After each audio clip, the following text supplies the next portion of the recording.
सभी आप सभी का स्वागत है प्रतिभा क्लासेस में। आज हम पढ़ेंगे हिंदी की जानी मानी लेखिका मनु भंडारी जी की एक बहुत ही चर्चित कहानी यही सच है। यही सच है कहानी के सारांश को हम समझेंगे। इससे पहले यही सच है कहानी लेखिका ने किस उद्देश्य से लिखी और किस कारण से लिखी है, उसका थोड़ा सा विवरण हम समझ लेते हैं। कथा स्रोत। मनु भंडारी जी को एक कहानी लिखने की प्रेरणा कहाँ से मिली, इसी के बारे में समझेंगे। मनु भंडारी ने अपने एक साक्षात्कार में सुधा अरोड़ा, जो कि उनकी मित्र थी, उनको ये बताया कि उन्हें इस कहानी को लिखने की प्रेरणा राजेंद्र यादव जी के कथन से मिली। शादी के एक साल बाद यानी 1960 में जब राजेंद्र यादव अपनी पूर्व प्रेमिका से मिलकर दिल्ली से कलकत्ता लौटे तो किन्हीं अंतरंग क्षणों में मनु भंडारी से उन्होंने कहा, पता नहीं ऐसा क्यों होता है मनु, पर जब वहाँ वहाँ हूँ तो लगता है वही सच है, और अब यहाँ तुम्हारे पास आता हूँ तो लगता है यही सच है। इसी वाक्य से मनु भंडारी जी की कल्पनाओं को पंख लगे और प्रेम त्रिकोण की इस स्थिति को उन्होंने एक कहानी के रूप में निरूपित किया। अब यहाँ जो कहानी है, यहाँ एक उन्होंने जिस कहानी की रचना की है उसमें एक महिला हो सकती है जिसके दो प्रेमी हैं, एक कलकत्ता में और दूसरा कानपुर में। इस प्रकार की कहानी को उन्होंने मन में रखा और उसको लिखने का उनको राजेंद्र यादव जी के कथन से एक कह सकते प्रेरणा मिली। अब इस कहानी के कथानक को समझ लेते हैं। यही सच्ची कहानी के कथानक को हम बहुत ही सारांश के रूप में समझेंगे। यही सच है कहानी जो है दीपा नाम की एक ऐसी लड़की के अंतर्द्वंद्वों की कहानी है। अब इस कहानी की नायिका कौन है? दीपा। इसके दो नायक माने जा सकते हैं, जो कि एक पूर्व प्रेमी है निशित और दूसरा उसका संजय। इन तीनों ही पात्रों के नामों को आप बहुत ही ध्यान से याद रखना है, और ये कहाँ कहाँ और किस जगह से इनका रिलेशन है उस चीज़ को भी पूछा गया है। जो अपने पहले प्रेमी निशित से निराश होकर, अब उसका पूर्व प्रेमी कौन था, पहला प्रेमी कौन था? निशित। उससे निराश होकर एक नए व्यक्ति संजय से प्रेम करने लगती हैं। अब कहानी प्रारंभ होती है। पटना की रहने वाली दीपा जब अपने शोध कार्य के लिए कानपुर आ जाती हैं, तब एक ऑफिस में काम करने वाले व्यक्ति संजय से उसे प्रेम हो जाता है। पहले वो कहाँ रहती थी? जो पटना रहती थी, और वहाँ उसका जो प्रेम था वो किससे था? निशित से। लेकिन काम के सिलसिले में कहाँ आ जाती है? कानपुर आ जाती है, और वहाँ उसकी मुलाकात एक संजय नाम के व्यक्ति से होती है। समस्या तब खड़ी होती है जब दीपा को एक नौकरी के लिए इंटरव्यू के लिए कलकत्ता जाना पड़ता है। दीपा समझ नहीं पाती कि वह क्या करे। कलकत्ता में उसकी सहायता करने वाला कोई नहीं। ले देकर वहाँ उसकी एक सहेली थी, उसका क्या नाम था? ईरा। बहुत बार जो कंपटीशन परीक्षाएं होती है हिंदी की, उसमें यदि कहानी लगी है तो इसकी मित्र का नाम पूछा गया है। इनकी जो फ्रेंड थी वो कौन थी? ईरा। संजय उसे याद दिलाता है कि वहाँ निषिद्ध भी हो तो दीपा झुंझला जाती है। होगा, हमें क्या करना है उससे।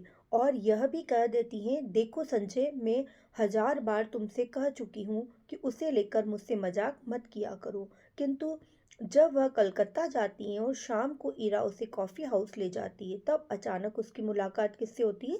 निशित से। निशित उसकी पूरी मदद करता है। अब अपने को वह निशित के करीब धीरे धीरे महसूस करने लगती है, लेकिन निशित उससे एक तरह की उदासीनता दर्शाता है और दूरी बनाए रखता है। निशित उसकी भरपूर मदद करता है और उसे आश्वस्त करता है कि उसकी नौकरी लग जाएगी, क्योंकि उसने जहाँ जैसी सिफारिश करनी चाहिए थी उसने कर दी है। अब यहाँ कलकत्ता में आकर उसकी हेल्प किसने की? उसका पूर्व जो प्रेमी था निशित, उसने।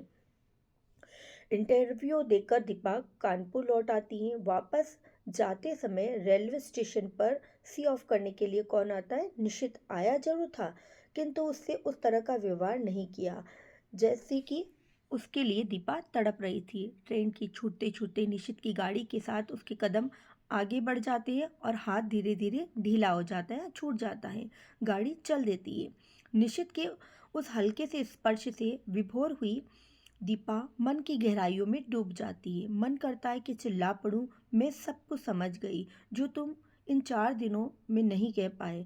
वह तुम्हारे इस क्षणिक स्पर्श ने मुझसे कह दिया। विश्वास करो, यदि तुम मेरे हो तो मैं तुम्हारी हूँ, केवल तुम्हारी, एकमात्र तुम्हारी। ये बात कौन सोच रही है? दीपा, जो ट्रेन में बैठी है और उसका हाथ का स्पर्श किससे होता है? निशित के हाथों से होता है। तो मन ही मन इस प्रकार की कल्पना करने लगती है। कानपुर पहुंचने के बाद दीपा फिर अकेली हो जाती है। उस अकेलेपन में वह निशित को याद करती है, उसे पत्र लिखती है। वह बड़े ऊहापोह में रहती है। लगता है जैसे मेरी राहें भटक गई हैं, मंजिल खो गई है। मैं स्वयं नहीं जानती मुझे कहाँ जाना है। इसी उधेड़पुन के बीच उसे ईरा के तार से यह सूचना मिलती है कि उसकी नियुक्ति हो गई। बाद में निशित का भी ठंडेपन से लिखा हुआ एक पत्र मिलता। इस सफलता के लिए मेरी ओर से हार्दिक बधाई स्वीकार करना। सच में बहुत खुश हूँ कि तुम्हें यह काम मिल गया। मेहनत सफल हो गई। शेष फिर। दीपा को इतने ठंडे पत्र की उम्मीद न थी। उसे फिर एक झटका सा लगता है। इस बीच संजय आ जाता है और दोनों एक दूसरे के आलिंगन में बंध जाते हैं। इस तरह यह कहानी प्रेम के एक त्रिकोण को दर्शाती है। एक स्त्री और दो पुरुष, दोनों पुरुषों के बीच अलग अलग ढंग से अलग अलग स्थानों पर पेंडुलम की तरह झूलती हुई इस कहानी की नायिका दीपा को लेखिका ने बताया है। उस क्षण जो जब वह जिसके साथ होती है, जैसे कभी निशित के साथ थी, तो निशित के साथ उसका जो रिलेशन था वह उसी को सच मानने लगती है और उसका जो आकर्षण था उसके प्रति, या मोह कह दो, बढ़ने लगता है। और जब वह संजय के साथ होती है और संजय उसके प्रति जो आसक्ति दिखाता है या उसके प्रति जो व्यवहार करता है, कभी कभी वह इसे ही सच मान लेती है। अंत में वह संजय की होकर रह जाती हैं। यही सच है। सच के स्वीकार के बावजूद वह गहन अंतर्द्वंद से गुजरती हैं। वही अंतर्द्वंद इस कहानी का प्राण तत्व माना गया है, जो उसे बार बार सजीव और रोचक बनाए रखता है। अब थोड़ा सा कहानी के बारे में और जान लेते हैं। यही सच्ची कहानी दीपा नाम की एक युवती के मन के अंतर्द्वंद को दर्शाती हैं। उसके पूर्व प्रेमी निशित और वर्तमान प्रेमी संजय के बीच की एक कह दो अंतर्द्वंद की कहानी है।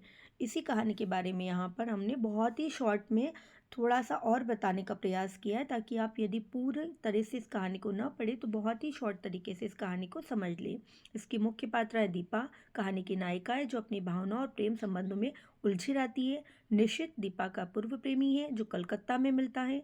संजय दीपा का वर्तमान प्रेमी है जो उसे कानपुर में मिलता है। ईरा दीपा की मित्र है जो कलकत्ता में रहती है और दीपा को नौकरी दिलाने के लिए मदद करती है। इसी प्रकार के प्रश्न जो हमारी प्रतियोगी परीक्षाओं में पूछे जाते हैं कि दीपा की मदद किसने की, कहाँ की, पूर्व प्रेमी का नाम बताएं, पूर्व प्रेमी से उसका जो मिलन है वो कहाँ हुआ था, इस प्रकार की। कहानी की समीक्षा के कुछ महत्वपूर्ण बिंदु हैं, जैसे कि शहरी मध्यम वर्गीय जीवन की यथार्थता को यह कहानी दर्शाती है। कहानी शहरी मध्यम वर्गीय जीवन शैली में होने वाले बदलाव और संबंधों के टूटने बिखरने के यथार्थ चित्रण को चित्रित करती है। कहानी की नायिका दीपा एक स्वतंत्र और संवेदनशील और आत्मनिर्भर शहरी लड़की है जो सामाजिक बंधनों से ऊपर उठकर अपने मन की सुनती है। प्रेम और पहचान का द्वंद्व। कहानी में प्रेम और घृणा के जटिल संबंध को भी दर्शाया गया है, जहाँ नायिका अपने अतीत के प्रेमी निशित और वर्तमान के प्रेमी संजय के बीच संघर्ष को महसूस करती हैं। एक प्रसिद्ध रूपांतरण। इस कहानी पर आधारित बासु भट्टाचार्य की फिल्म रजनीगंधा का निर्माण भी किया गया है। यही कुछ महत्वपूर्ण बिंदु है जो कि इस कहानी में बताए गए हैं। निश्चित रूप से आपको ये कहानी समझ में आई होगी। कहानी समझ में आई है, पसंद आई है तो प्लीज़ इसे लाइक, शेयर और सब्सक्राइब जरूर करना। धन्यवाद।